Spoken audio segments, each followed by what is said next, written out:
Good afternoon. My name is Joseph Lloyd and I source cars for people on a professional basis.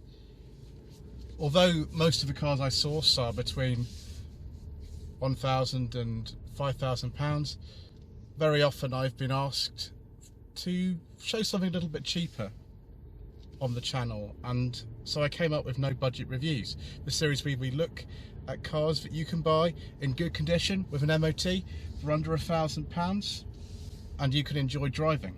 We don't film this in an expensive manner, we don't use separate microphones, we don't use fluid head tripods, we don't even use a DSLR, but we do have a lot of fun.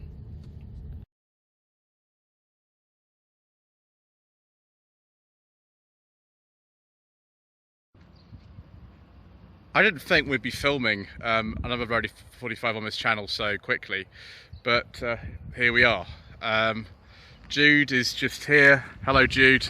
He's keeping a distance from me because, well, you know, and he's acquired another Rover 45. Now this is the one we haven't driven on the channel. This is the 1.8. It's a 2001 45 1.8 iXL. When this car was launched, which was January 2000, the 45s came out, the iXL was the top of the range hatchback. The V6 engine wasn't really available in the hatchbacks in this country. I know of some on the continent that had V6 engines, but this is actually an early car. The other early 45 that Jude has, we would have seen on the channel, is a 2000 45 1.4 IE, which is even earlier than this, and that's missing quite a lot of kit, but it has some other bits which mine doesn't have, despite being the V6 connoisseur, which is the top of the range as a pre-facelift. The Rover 45's got such a convoluted history. It dates back to 1991 and the launch of the EG Honda Civic, or the 5th generation Civic it's sometimes called. And Honda decided for the Japanese domestic market that they'd make a different version of the Civic called the Domani, which was launched in 1992.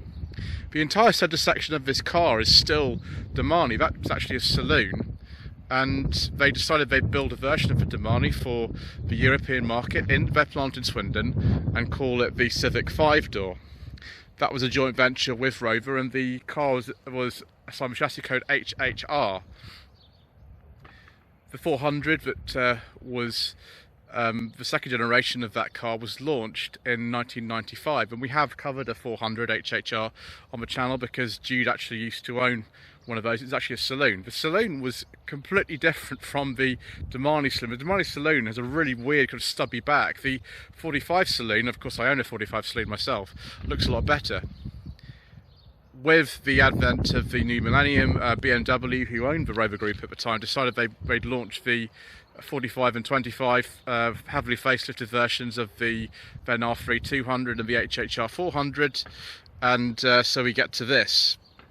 Obviously, you've probably seen the review of Elliot's facelift 45. It's a 2005 GSI. That was a run-out model, although it ran for a very short space of time indeed. It was launched in, I think, January, February 2005, and Rover went bankrupt pretty much 16 years ago to the day that we're filming this, which is in April 2021.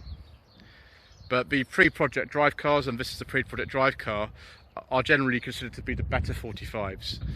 Straight away we can tell that this car hasn't got any project drive stuff in it because it's got the wood on top of the door cards, which of course are coming away because they all do that in HHRs. We've also got a soft feeling centre console top, which is a dead giveaway, and of course we've still got BMW type stereo in this car. The BMW type stereo started disappearing as, you know, MG Rover became, you know, more and more of their own company, having bought what remained of a Rover Group from BMW in May 2000. So we've also got, this car is an early one because it's got the pre sort of facelift dials. Weirdly, in 2003, a major kind of change happened, and the Lucas remote, and this is a Lucas remote, was changed to the terrible, infamous Pectron remote, and also the car got white dials rather than the black ones that you've seen, and the engines were updated to Euro 4 emissions for all the K series units, and this is a K series, including this 1.8. So it is different to later cars. We've even got these Rover 75 style seats in this, and they were particularly nice in the V6 Connoisseur.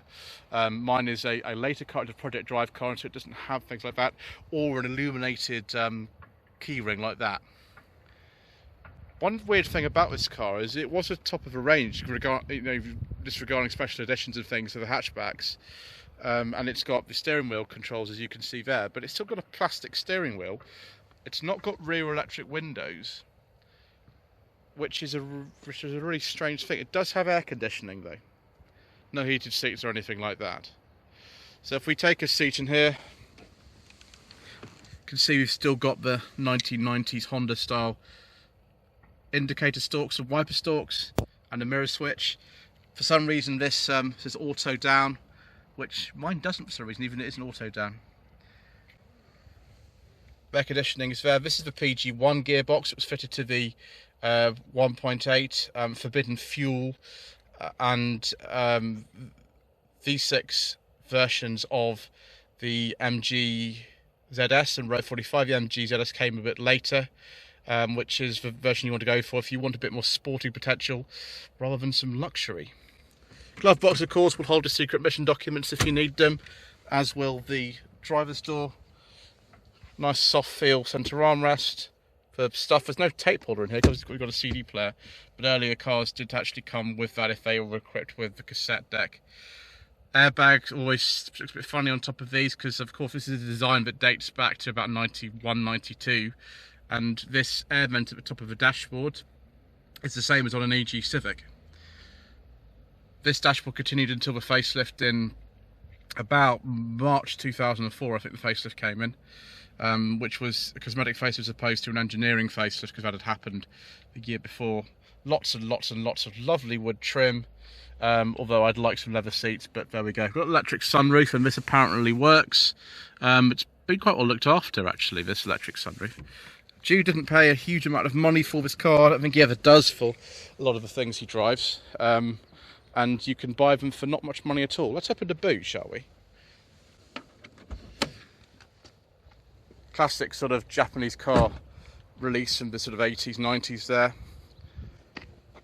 Quite a large boot on the hatchback for the time. If you've seen Mr. Richardson's review on Furious Driving of the 5-door Civic that he had recently from this sort of era, or slightly before actually, it's a 90s one, then this looks exactly the same. The trim always comes away, that's just the way that it goes. Weirdly, if you lift up the boot carpet in here, you'll see that it's a different colour underneath. We looked up the colour on the DVLO website, and this is grey. So why this is a sort of green colour under here, I have absolutely no idea. And I think that's a space saver spare in there.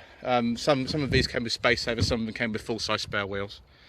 No parking sensors despite being top of the range, but a lot of special edition models did get those, and it is an option I think for one of these. Lots of chrome trim, of course. A lot of the chrome trim was taken out in the facelift. We've got one or two signs of, you know, parking dents and things. This car's only done 66,000 miles, which is absolutely remarkable. There is a little dent here in the wing that has been done years ago, but no cloudy headlamps. The bumper corners are again a problem area for parking. You know, mine's got a couple of scuffs on there too, and yes, it's still looking really nice. I really like this colour. It's like a dark grey, is how it's listed. If we get into the back, we'll just see how much headroom there isn't in one of these, or legroom. Yep, right up against the roof again, and put my knees in here. This was just sort of give it a little bit more legroom because they're not the most commodious cars at the back. These really. Ashtray down there, and of course there's a nice centre armrest and sort of nice feeling fabric upholstery. And someone's actually taken out the, oh my gosh, someone's actually taken out the little switch. There's no cap on this one. You can see where the electric window switches would go. That's quite funny. That feels similar to the sort of thing they used to put back in sort of metros and things in the 1980s. It's always intriguing with one of these. It's always very intriguing. Right, let's go and take a look at the infamous K-Series engine. So here is the 1.8 K-Series engine. I've never driven a 45 or ZS or 400 with a 1.8 K-Series. I have driven an MG ZT 120 that has this. This is actually in quite good condition. The head gasket was done reasonably recently, which I think was the time they'd done the cam belt, and those are two things to be very, very aware of on a K-Series. You must change the oil regularly. You must do the cam belt at specified intervals. I think it's about 6 years or 60,000 miles on a K-Series. And of course, the infamous head gasket issue. Now, on the 1.8s, for some reason, when they were new, it was particularly notorious for having head gasket issues.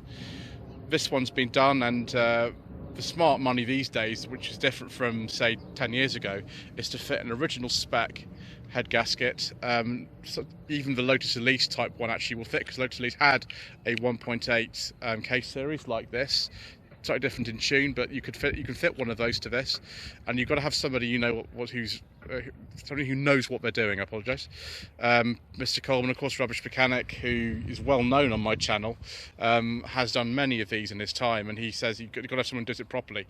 If it has been done, every single time it's done, a layer will be taken off the metal, and so you can probably only do 2 or 3 head gaskets per engine. So just something to be aware of. Make sure you get someone who knows what they're doing when you replace a head gasket, and don't fit the multi-layer steel one. Fit something like a Victor Rhine set. And once you've done that, and keep it well serviced, the manufacturer's guidance was really stupid back in the day for a K-Series. It said, I need to service it every 15,000 miles. Really, it's 7,000 to 10,000 miles for a K-Series. That's the best thing to do. But actually, for their time and for their size, they actually do produce some good power. They're a bit rough when you start it up, and I heard the piston slap when Jude started it up. But they're actually not the worst engine ever made. For example, there's another car that Jude has just bought, which we might be featuring on the channel soon, and that has a blown head gasket, but it's not a Rover. So there we are.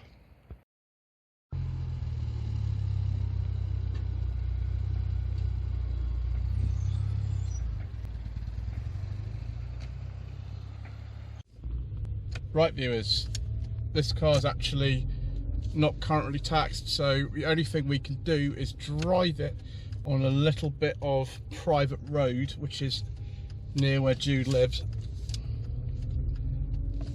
Engines available in a 45 were the 1.4 K-Series with 103 horsepower. I've owned one of those myself. 1.6, 110 horsepower, which we looked at last time with Elliot's post-facelift 2005 1.6 GSI. Then this 1.8 K-Series, 118 horsepower, or sort of just called 120. And top of the range, mostly pre-facelift, was the 2-litre KV6 with 150 horsepower. There were also some diesels, but as usual, we don't talk about those on this channel.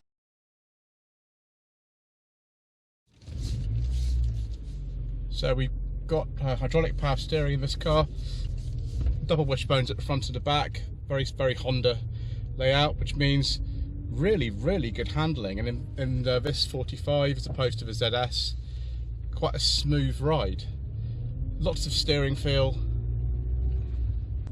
This car is fitted with the PG1 gearbox that was in the 1.8 K-Series, the 2.5 KV6 with the MG ZS 180, and the forbidden fuel cars, which we don't talk about.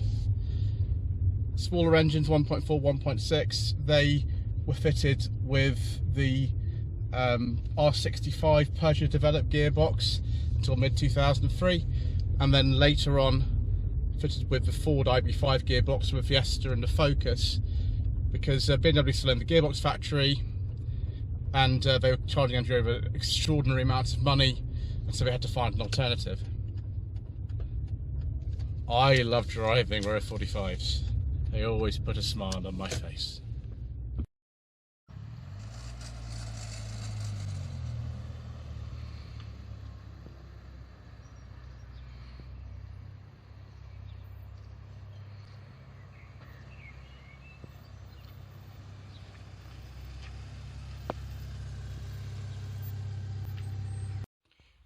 The trim levels available in a pre-facelift 45 hatchback like this one were IE, IL, IS, iXL and iXS.